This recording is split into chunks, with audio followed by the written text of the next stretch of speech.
स्वातंत्र्य दिन किंवा 15 ऑगस्ट भाषण. आदरणीय व्यासपीठ, व्यासपीठावरील मान्यवर, वंदनीय गुरुजन वर्ग आणि येथे जमलेल्या माझ्या प्रिय देशबांधवांना माझा सस्नेह नमस्कार. उत्सव तीन रंगांचा आभाळी आज सजला, उत्सव तीन रंगांचा आभाळी आज सजला, नतमस्तक मी त्या चरणी ज्यांनी भारत देश घडवला. आज 15 ऑगस्ट आपल्या भारत देशासाठी अत्यंत आनंदाचा, अभिमानाचा आणि उत्साहाचा सोहळा. सर्वात आधी सर्वांना स्वातंत्र्य दिनाच्या हार्दिक शुभेच्छा. 15 ऑगस्ट 1947 रोजी आपल्या प्रिय भारताला ब्रिटिश राजवटीच्या 200 वर्षांच्या गुलामगिरीतून स्वातंत्र्य मिळाले.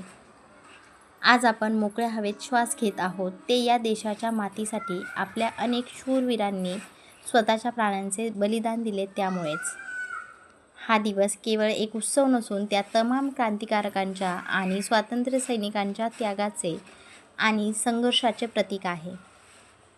आज आपण महात्मा गांधी, सुभाषचंद्र बोस, भगतसिंग, राजगुरू, सुखदेव, मंगल पांडे, लोकमान्य टिळक आणि वीर सावरकर यांच्यासारख्या महान देशपुत्रांच्या बलिदानाचे स्मरण करतो. त्यांच्या अखंड परिश्रमांमुळेच आज आपल्या देशाचा तिरंगा अभिमानाने आकाशात फडकत आहे. स्वातंत्र्य मिळाल्यापासून आपल्या भारताने विज्ञान, तंत्रज्ञान, खेळ, शिक्षण आणि क्रीडा अशा प्रत्येक क्षेत्रात मोठी प्रगती केली आहे. जगातील एक शक्तिशाली लोकशाही देश म्हणून आज भारताकडे पाहिले जाते.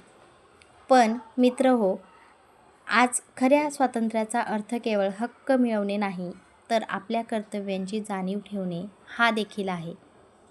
आपल्या देशात अजूनही गरिबी, भ्रष्टाचार, प्रदूषण आणि निरक्षरता यांसारख्या समस्या आहेत. या समस्यांवर मात करणे हेच आपले खरे ध्येय असले पाहिजे. एक सुजाण नागरिक म्हणून आपण सर्वांनी मिळून प्रतिज्ञा करूया की आपण आपल्या देशाची एकता आणि अखंडता नेहमी टिकवून ठेवू. आपल्या परिसराची स्वच्छता राखू, नियमांचे पालन करू आणि एक उत्तम नागरिक बनून देशाच्या विकासात हातभार लावू. चला, आपण सर्व मिळून आपल्या भारत देशाला अधिक सुंदर, सामर्थ्यशाली आणि सुरक्षित बनवूया. जाता जाता मी एवढेच म्हणेन, ना जातीचा ना धर्माचा अभिमान असावा देशाचा. एकजुटीने पुढे जाऊया, हाच ध्यास घेऊया प्रगतीचा. एकजुटीने पुढे जाऊया, हाच ध्यास घेऊया प्रगतीचा.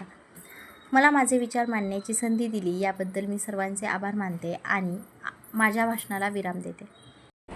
जय हिंद, जय भारत, वंदे मातरम.